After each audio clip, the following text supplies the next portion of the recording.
अब मौलाना को एजुकेटेड ने कहा मौलाना दिल्ली जाने तकरीबन 2 दिन होता है, अब मैं और आप कोई गेम खेलेंगे। क्या खेलेंगे?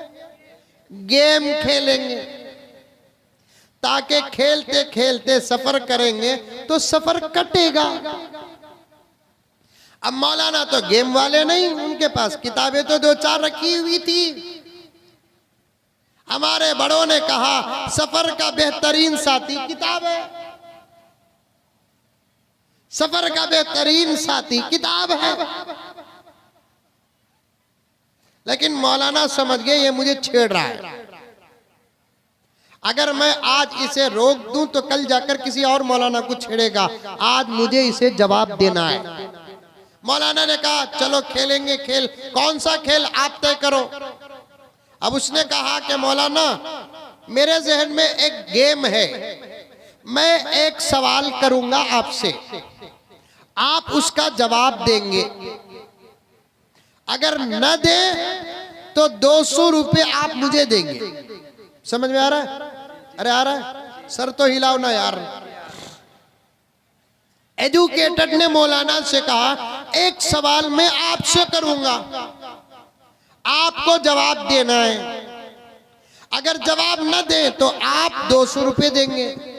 फिर आप एक सवाल मुझसे करना है, मैं जवाब दे दूं तो फबीहा, न दूं तो फिर मैं 200 रुपये आपको देना है। मौलाना ने कहा कि गेम तो बड़ा अच्छा है, लेकिन मेरे पास है ही 200 रुपये।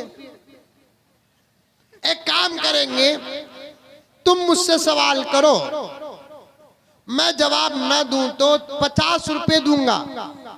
मैं तुमको सवाल करता हूं, तुम जवाब ना दो तो 200 रुपये दोगे, क्योंकि तुम जरा पैसे वाले हो और हम तो मदरसे मस्जिद वाले हैं। एक 5-6 राउंड तो गेम चले। अब उसने कबूल कर लिया। अब उसके बाद गेम शुरू हुआ। मौलाना ने पूछा, मौलाना को उसने पूछा कि मौलाना आप ही कोई सवाल करें मुझे। मौलाना समझे आहा अटक गया है। अब मौलाना ने सवाल किया उससे। क्या सवाल किया? भाई बताओ वो कौन सा परिंदा है जिसके 4 पैर होते हैं, उड़ते ही 8 पैर हो जाते हैं। समझ रहे सवाल? समझ रहे? मौलाना ने सवाल किया भाई बताओ वो कौन सा परिंदा है जिसके 4 पैर होते हैं, उड़ते ही 8 हो जाते हैं। सबसे पहली बात यह है परिंदे को 4 पैर होते ही नहीं। अगर 4 रहे तो उड़ने के बाद भी 4 ही रहना, 8 कैसे होते? अब ये पढ़ा लिखा सोच रहा है, इधर देख रहा है, उधर देख रहा है, सर खुजा रहा है। मैं तो अच्छी अच्छी किताबें पढ़ा हूं और टीवी में प्रोग्राम भी देखा हूं, बड़े बड़े परिंदों की जानकारी है, लेकिन कोई परिंदा ऐसा नहीं कि जिसके 4 पैर हो और उड़ते ही 8 पैर हो जाए। आधा घंटा सोचा, तब तक मौलाना सोचे, सोच मेरे बेटे सोच। किताब पढ़ रहे थे। आखिर जब जवाब नहीं आया तो उसने 200 रुपये निकाल कर दिया। मौलाना मैं हार गया, ले लो 200 रुपये। मौलाना मैं हार गया, ले लो 200 रुपये।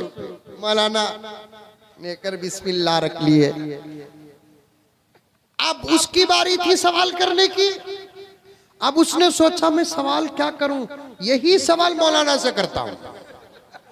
अब इसने यही सवाल मौलाना से किया, मौलाना बताओ वो कौन सा परिंदा है जिसके 4 पैर होते हैं और उड़ते ही 8 पैर हो जाते हैं। मौलाना 1 सेकंड भी देर नहीं किया, फौरन कहा मुझे भी नहीं मालूम, ले 50 रुपए। उसी के 200 में से 50 रुपए। समझ गया ये मौलवी है, ये मौलवी है। अगर ऐसा ही गेम चलता रहा तो फिर दिल्ली आने से पहले मेरा अकाउंट खत्म हो जाएगा। फौरन से कहा मौलाना 1 मिनट जरा पेशाब को जाकर आता हूं। जब गया बाथरूम, दिल्ली आ गया लेकिन ये नहीं आया। उलमा जो होते हैं बड़े होशियार होते हैं। मौलाना जो हंसे तो मैंने समझ गया ये बला यहाँ भी है मेरे प्यारों, ये बला यहाँ भी है। औरतों को जेवर पहनाओ। शेखुल हदीस ज़करिया साहब रहमतुल्लाहि अलैह हजरत क़िबला अच्छे तरीके से जानते हैं, दीगर उलमा जानते हैं। हजरत शेखुल हदीस ज़करिया साहब रहमतुल्लाहि अलैह फरमाते हैं दौलत हो तो औरतों को जेवर पहनाओ। इसके 2 फायदे हैं। कितने फायदे? 2 फायदे हैं। बच्चे बोल रहे हैं जिनको अभी वो फायदों तक पहुंचना नहीं है, फिर भी पहुंचो पहुंचो पहुंचो। इंटरनेट का जमाना है, तुमने तो हमको ओवरटेक कर दिया है। समझ में आई बात? एक जमाने में 30-35 साल के नौजवान को वो बातें नहीं मालूम थी जो आज 7-8 साल के बच्चे को मालूम। तोबा, हम तो खुश होकर कहते हैं, तकरीर का जुमला बनाकर कहते हैं, डांटते हुए कहते हैं, कभी फकर से कहते हैं। ये इंसानियत के लिए शर्म की बात है, इस्लाम के लिए तो और भी शर्म की बात है। बच्चों का बच्चा रहना ही अच्छा लगता है। वो न समझे जो समझने की उनको उम्र नहीं है। जब उम्र आई तो समझे, तो तब समझने में मजा आता है। इस मोबाइल के छोटे से डब्बे ने बच्चों के बचपन को भी बर्बाद किया, नौजवानों की जवानी को भी बर्बाद किया, औरतों के शर्म और हया को भी बर्बाद किया। माफी चाहता हूँ, बूढ़े नाराज ना हो, मेरे भी बाल पक रहे हैं, मैं भी नाना बन रहा हूँ, मुझे अब कहने की इजाजत है। इस डब्बे ने बूढ़ों को भी नहीं छोड़ा, उनको भी बर्बाद करके रखा। अभी YouTube में फिल्म नजर नहीं आती, चश्मा पहन के देखते हैं। बेटे को डांटते हैं, नेट खत्म हो गया, रिचार्ज कर। खबर चार्ज करने का वक्त है, मोबाइल चार्ज कर रहा है बूढ़ा। खबर आबाद करने का वक्त है। इस डब्बे ने किसी को नहीं छोड़ा, कहीं नहीं छोड़ा।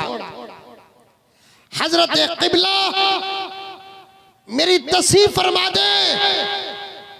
भाई ये चाय पैसों से ला रहे हैं कि बांट रहे? मत पियो, जो आ गई तो पी लो, क्योंकि मुल्क पूरा परेशान है चा और चा वाले से। ये जहां भी आते हैं माहौल खराब होता है। पता नहीं होता है। नहीं, चाय नहीं आना, मैं आने नहीं दूंगा, ना अब चा आने दूंगा, ना आने वाले इलेक्शन में चा वाले को आने दूंगा। बोलो आमीन बोलो। अरे इशारा समझे नहीं समझे? हाँ समझो प्यारो। शरीयत भी हो, मामलात भी हो, इबादत भी हो, सियासत भी हो, पॉलिटिक्स भी हो, इशारा समझो। अभी से दुआओं में लग जाओ, इंशाअल्लाह ताला ईवीएम क्या दिखाएगा, खुदा की कुदरत वो दिखाएगी।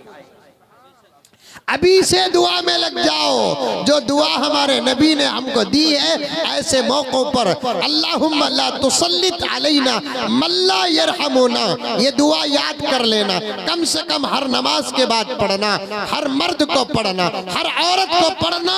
5-6 महीने का लंबा अरसा है, रात या दिन में कम से कम 5-6 मरतबा पढ़ लेना। इंशाअल्लाह किसी ना किसी बंदे की इस मुल्क के 30 करोड़ मुसलमानों में क्या एक 30 अल्लाह के औलिया नहीं रहेंगे? मैं तो कहता हूँ हर ईमान वाला अल्लाह का वली है। ये मैं नहीं, अल्लाह का कलाम कहता है, अल्लाहु वलियुल्लज़ीना आमनू। अल्लाहु अकबर। अल्लाह का अंदाज भी क्या है, समझे तो मजा आएगा। अल्लाहु वलियुल्लज़ीना आमनू। अल्लाह ये नहीं कहता जो ईमान लेकर आया वो मेरा वली है, बल्कि अल्लाह कहता है जो ईमान लेकर आया उसका मैं वली हूँ। कुरान का तर्जुमा है, तर्जुमा।